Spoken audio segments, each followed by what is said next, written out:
Halo, shalom saudara-saudara sekalian. Perkenalkan, nama saya Ferdinand Majefat.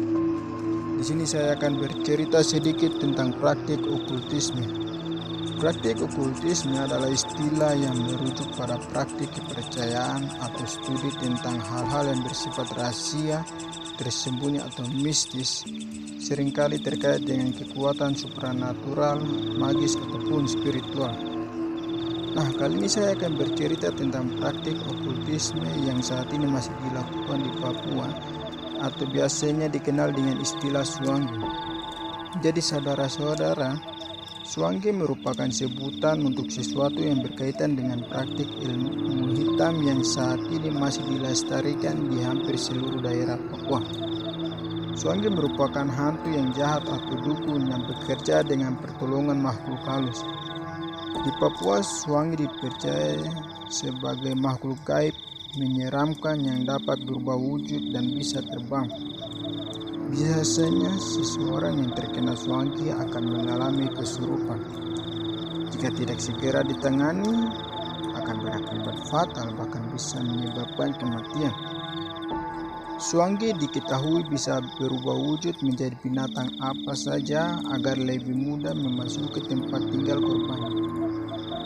Tak hanya wujudnya yang menyeramkan, perbuatannya terhadap korban juga sangat mengerikan. Konon Swange adalah penduduk desa yang melakukan praktik ilmu hitam, dan dalam praktiknya dia akan memakan daging manusia untuk memperkuat sihirnya. Perlu Anda tahu bahwa Swange adalah manusia biasa, namun karena memiliki ilmu melukai dan membunuh orang secara misterius, Swange kerap diminta oleh orang-orang tertentu untuk melakukan kejahatan pada musuh atau orang yang tidak disukai. Tahukah Anda, untuk membunuh korbannya biasanya Swange akan melakukan doti-doti atau semacam santet kepada korbannya, lalu memasukkan benda santet seperti dedaunan atau kayu ke tubuh korbannya dengan cara kayu. Tubuh korban yang terkena santet akan dipenuhi benda-benda asing tersebut sehingga rusak dan meninggal. Ini adalah cara pertama. Nah, cara kedua, biasanya Swange akan mengintai korbannya terlebih dahulu. Ketika situasi dirasa aman, Swange melempar korban dengan batu kecil atau tanah yang sudah diberi mantra. Ketika mantra itu sampai ke korban langsung tidak sadarkan diri. Lalu Swange akan menyiksa korbannya dengan cara memukul, menendang hingga membantingnya berkali-kali hingga tewas.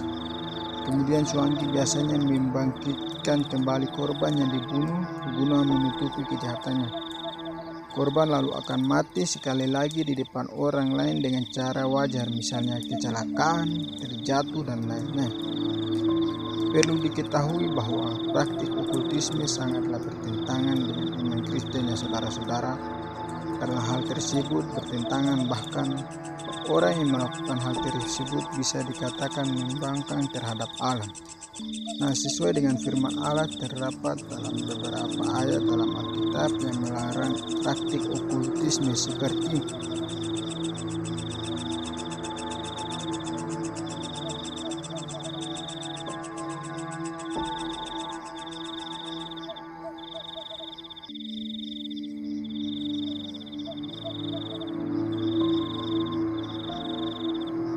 dari dua ayat tersebut bisa kita simpulkan bahwa praktik okultisme sangatlah bertentangan dengan kuasa Allah. Sekian penjelasan saya. Terima kasih. Tuhan memberkati kita sekalian. Shalom.